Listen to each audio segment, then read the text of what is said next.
Obama's nasty little secret. The video, the interview, the bottom line. Written by Antonio Franklin. Obama, described as the man of steel because of his seemingly meteoric rise, graceful demeanor, and ability to break every barrier because of his heritage, looked likely to become arguably the best non-evil president in our history, garnering massive media attention and love, as well as tens of millions in free advertisement by most of the big news outlets and papers. All those qualities have led him to become one of the biggest sensations in America. Well, all that seems to have been shaken after one Larry Sinclair's controversial video clip appeared, alleging that not only had Obama been lying about his use of illegal narcotics, but that he had much more to hide about his sexuality. Much more. Mr. Sinclair claims that in 1999, he and the former senator were in his limousine exchanging not only cocaine and crack, but each other. Sinclair, who is openly gay, admits that he performed oral sex on the former senator and that he was far older than a teenager when he was using the said narcotics. Let's not forget that Obama is married with 2 children, with no hints of even mild homosexuality.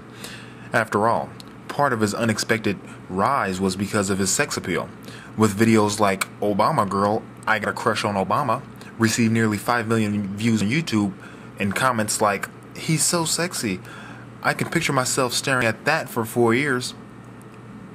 End quote. It was obvious that this guy was really going places.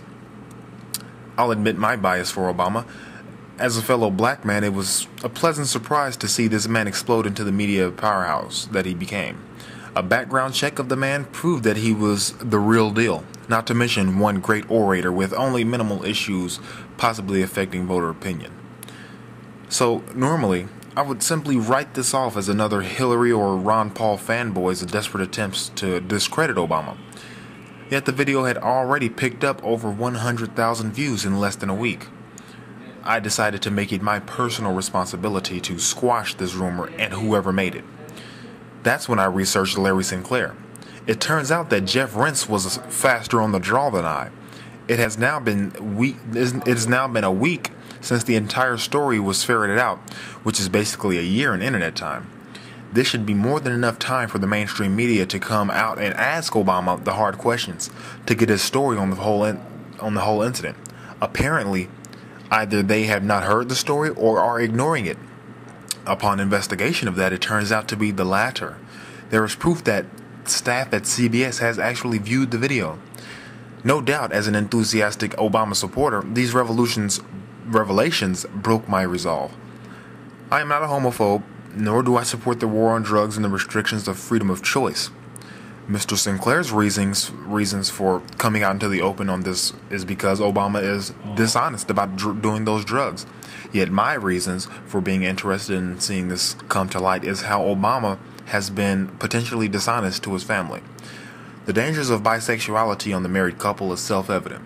AIDS and other sexually transmitted diseases run rampant, and I stand in defense of any woman put at risk because of this, especially black women, who are much more susceptible to AIDS, seeing as how it is an ethnically censored disease.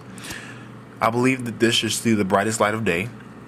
I still support Obama because homosexuality itself is not as much an issue, nor drugs these days, and the Democratic Party can survive it, possibly becoming stronger for it. Yet this must be exposed for the advancement of a nation that scatters from untouchable issues like being gay as if roaches from the boot. If we don't acknowledge this now, then we can expect to see our government collapse due to the fact that they do lie and that they are humans with wandering eyes, wandering tastes, and free spirits.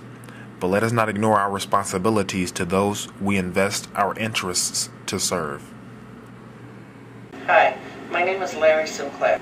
I'm making this video and posting it on YouTube because of an incident involving myself and Senator Barack Obama between November 3rd and November 8th, 1999 in the Chicago, Illinois area.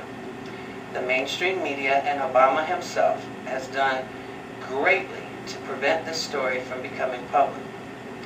During those time periods in 1999, I met Obama at an upscale lounge in Chicago, Illinois. After having a few drinks, Obama and I left in my limo, began to drink. Mr. Obama acquired powdered cocaine for my use, crack cocaine for his use. I performed oral sex on Senator Obama, who at the time was a state representative for the state of Illinois. Mr. Obama knows these allegations to be true. I'm challenging Mr. Obama to come forth, be honest, stop claiming that his drug use is limited to his teenage years. 1999, you weren't a teenager. 1999, you were a state representative for the people of the state of Illinois.